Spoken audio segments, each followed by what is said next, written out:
Hosanna in the highest. Let our King be lifted up. Hosanna, Hosanna.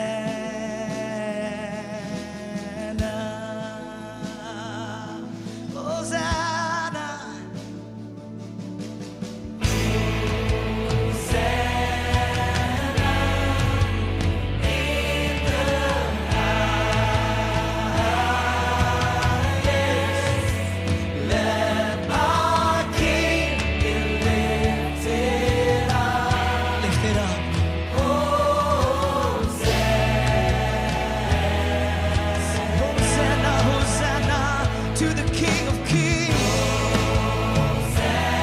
Jesus, Jesus.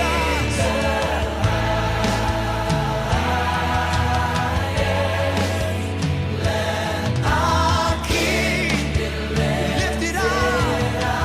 Hosanna,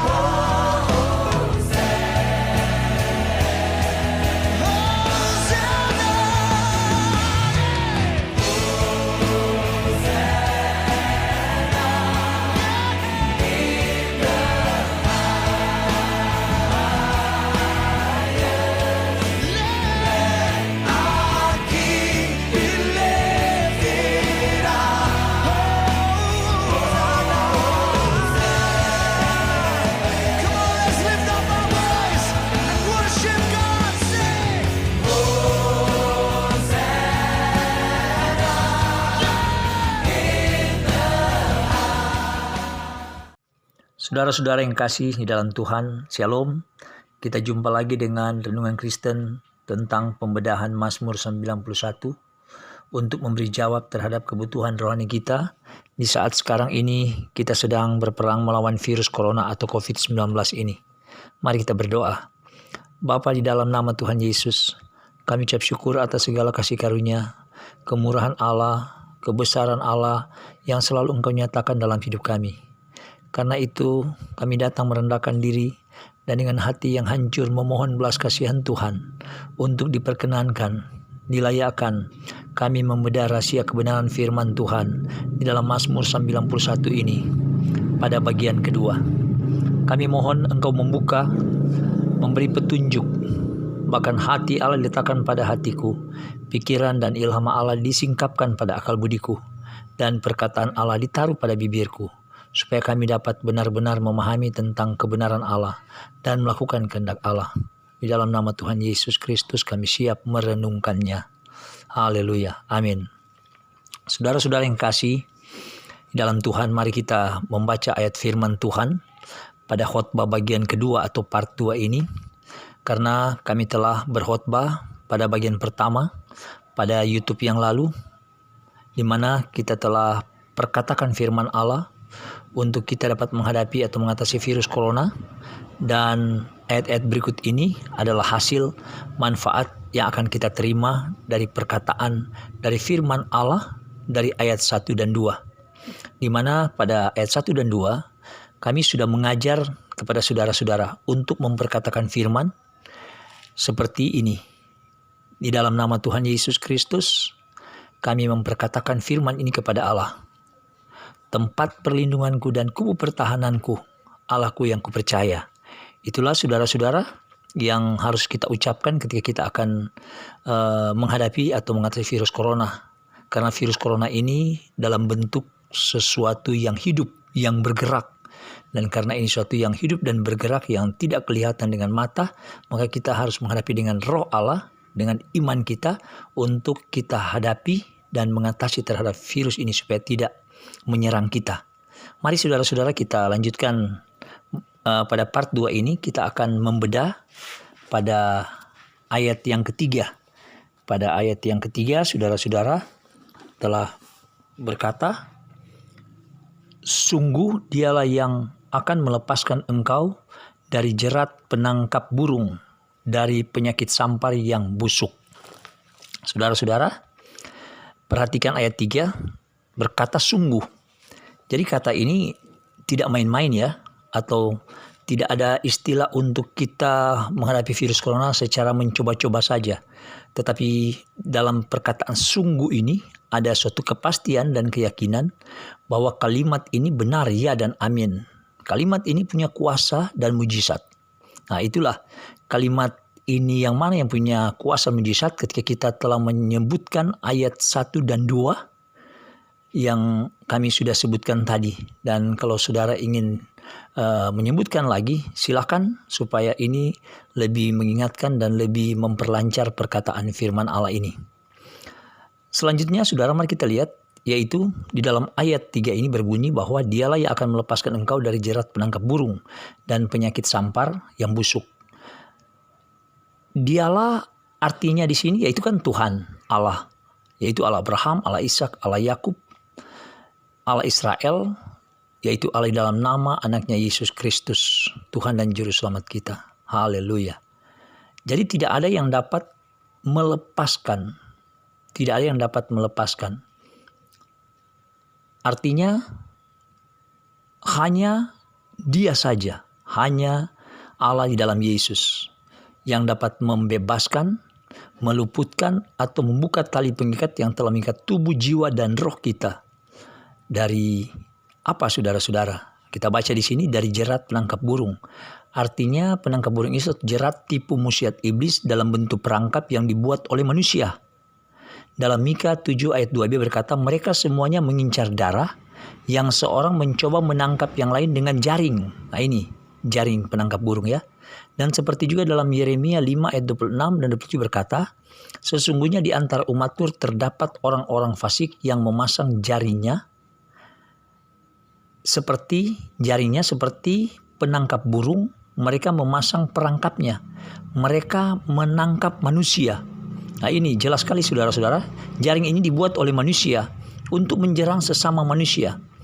Saya beri contoh begini, virus corona ini dibuat oleh manusia seperti jaring penangkap burung untuk menangkap sesama manusia supaya mereka menjadi besar dan kaya. Nah, itu yang kita lihat di ayat 27 ya, dari Yeremia 5 ayat 26-27. Biasanya negara atau orang pribadi ingin menguasai, membuat supaya negara lain atau orang bergantung pada mereka. Dikatakan oleh Nabi Yeremia pada ayat 27, di mana rumah atau negara penuh dengan tipu. Jadi saya mau sarankan, hati-hati dengan pepatah yang mengatakan ya, seperti ada pepatah yang mengatakan udang di balik batu atau musuh dalam selimut. Kita menganggap dia teman yang suka membantu, padahal hatinya penuh kebusukan, tipu, muslihat dan punya niat jahat untuk menguasai kita supaya hidup kita tergantung padanya. Ya, ini bukan hanya terjadi dalam lingkungan hidup kita sehari-hari, tapi telah mengglobal, bahkan di sesama antar bangsa. Ini tidak usah heran, karena sudah tertulis dalam firman Tuhan di dalam kitab Yeremia ini. Mari saudara-saudara kita melihat berikutnya dari ayat 3 ini. Di sini dikatakan penyakit sampar yang busuk, yaitu penyakit sampar dalam bentuk virus-virus yang mematikan jutaan manusia. Seperti kita tahu virus-virus yang pernah mengalami di dunia ini, yang pernah dialami oleh dunia, virus MERS, Ebola, SARS, bahkan sekarang Corona. Busuk memberi arti kebusukan manusia seperti dijelaskan oleh Yeremia 6 ayat 28. Karena mereka pendurhaka, pemfitnah, dan berlaku busuk. Jadi saudara, dari hidup yang busuk ini, sampai Tuhan melepaskan penyakit yang busuk ini bagi manusia, termasuk penyakit sampar ini. Jadi ayat ini saudara-saudara kita percaya bahwa Tuhan pasti akan melepaskan kita. Karena ayat 3 ini kan kita akan dilepaskan dari jerat penangkap burung dan penyakit yang busuk ini. Saudara-saudara, mari kita selanjutnya membaca pada ayat keempat. Pada ayat keempat berkata bahwa dengan kepak sayapnya ia akan melindungi engkau, di bawah sayapnya engkau akan berlindung, kesetiaannya ialah perisai dan pagar tembok. Kita melihat saudara pada ayat 4, dengan kepaknya teringat pada kekuatan burung Raja Wali. Jadi Tuhan ibarat seperti burung Raja Wali, kepak sayapnya yang terbang tinggi, sekalipun di atas badai dan angin kencang, tidak dapat dijerat oleh manusia. Kita akan dilindungi dengan sayap Tuhan terhadap virus corona. Kita selalu menantikan pertolongan Tuhan seperti Yesaya 40 ayat 31 berkata, orang-orang yang menantikan Tuhan mendapat kekuatan baru. Mereka seumpama Raja Wali yang naik terbang dengan kekuatan sayap Tuhan. Mereka berlari dan tidak menjadi lesu. Mereka berjalan dan tidak menjadi lelah. Saudara perhatikan sekali, sekarang banyak orang merasa lesu dan merasa lelah. Apalagi tenaga-tenaga medis sekarang begitu mereka gusi depan untuk berperang dengan virus corona. Bahkan juga semua umat manusia di dunia ini. Jadi saudara, kalau kita lihat ini sungguh hebat firman Tuhan ini. Sangat dahsyat dan luar biasa. Kita lihat ya ayat selanjutnya di Mazmur 91 ayat 4 ini. Di mana berkata kesetiaan ialah perisai dan pagar tembok. Nah, ini berbicara tentang daya tahan tubuh kita terhadap imun, terhadap stamina atau pertahanan diri. Kita lihat bahwa Tuhan sangat setia menjaga kita. Setia dengan menjadikan diri Tuhan menjadi perisai. Atau Tuhan menjadi alat pelindung diri kepada kita. Jadi APD ini orang bilang alat pelindung diri. Kita dapat samakan dengan alat pelindung diri kita. Alat perisai diri kita. Dan pagar tembok dalam diri kita terhadap virus corona. Itu samping perisai pagar tembok juga. Ini sangat hebat, bukan bagaimana pagar tembok ini yang membentengi kita supaya kita tidak kena virus corona. Mari saudara kita perhatikan pada ayat kelima. Karena ada berapa ayat lagi sampai ayat 16 yang begitu panjang.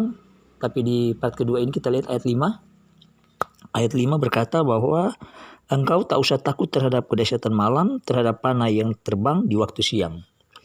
Nah ini saudara-saudara kita lihat ini di mana virus corona ini sebenarnya dia terjangkit di waktu-waktu kapan. Nah, engkau tak usah takut.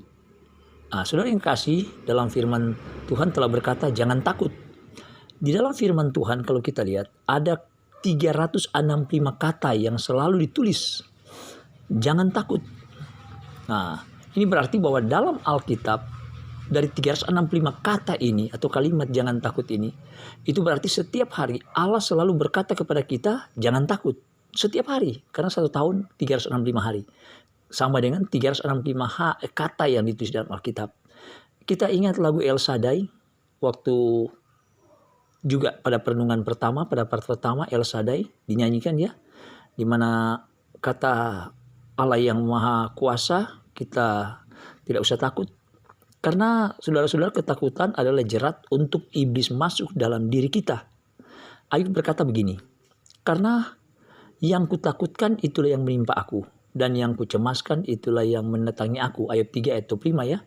Kemudian dalam Amsal 24 ayat 10 berkata, jika engkau tawar hati pada masa kesesakan, kecillah kekuatanmu. Kita lihat, ketakutan membuat kita menjadi sangat lemah. Jadi Tuhan berkata sekarang, jangan takut. Kita kembali pada Mazmur 91 tadi ya, pada ayat 5 ini. Kata kedahsyatan malam adalah kegelapan. Adalah ruang iblis yang menakutkan kita. Jadi kita lawan dengan terang firman Tuhan. Jadi semasa sekarang ini kan gereja terpanggil supaya kita keluar dari kegelapan kepada terangnya ajaib. Saudara-saudara yang kasih, kita melihat bahwa kita menghadapi panah yang terbang di waktu siang. Saya teringat dengan firman Tuhan dalam Efesus 6 ayat 16. Dalam segala keadaan untuk menangkal virus corona ini dan kejahatan dari tipu muslihat iblis, maka gunakan perisai iman. Ya, di ayat 4 tadi di Mazmur 91. Sebab dengan perisai itu kamu akan dapat memadamkan semua panah api dari si jahat. Itu jelas saudara. Jadi ini bukan saya yang mengatakan, tetapi Tuhan yang mengatakan. Dan ini bukan teori atau retorika, tapi ini adalah perkataan otoritas Allah dalam kuasa firman Tuhan untuk kita ucapkan dan gunakan. Saudara-saudara, sekarang tembakan panah iblis terhadap orang-orang Kristen telah membuat banyak orang Kristen menjadi takut dan lemah. Jadi bagaimana caranya? Jadi cara orang Kristen untuk melawan dengan senjata perlengkapan rohani kita. Saudara lihat sendiri di Efesus. Itu ya yang kita lihat bersama dalam ayat firman Tuhan ini. Nah, kita lihat saudara di ayat 6. Kita akan lanjut pembedahan ini di ayat 6 berkata begini. Ayat 6 berkata, terhadap penyakit sampar yang berjalan di dalam gelap, terhadap penyakit menular yang mengamuk di waktu petang. Nah, kata penyakit sampar dan penyakit menular di waktu malam dan petang, ini memberi gambaran bahwa penyakit virus corona ini memang benar menyebar dan menular di waktu petang dan malam. Ya, nah, virus ini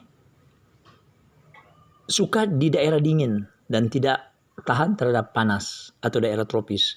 Itulah sebabnya semua orang selalu supaya mendisiplinkan diri di mana di waktu sore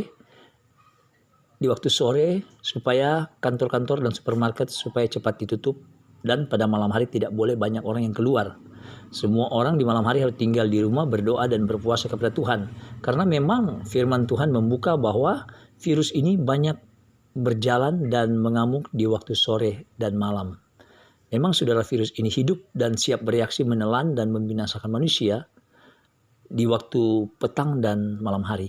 Ya, saya pikir ini baik juga untuk mereka yang suka jalan di klub malam ya, dan mereka yang suka terhadap kegelapan. Jadi supaya keadilan Tuhan kalau mereka kena virus corona ya wajarlah untuk kita. Saya rasa saudara, kita nanti akan berjumpa lagi pada part 3 ya. Kita akan melihat selanjutnya dari ayat-ayat pembedahan Mazmur 91, dan dengan ayat-ayat ini mari kita ikuti terus ayat-ayat ini supaya kita lebih mengerti bagaimana kasih rancangan Allah yang terjadi, dan kita telah diperkuat dengan firman untuk kita menghadapi dan mengatasi virus corona ini. Tuhan memberkati kita dan shalom.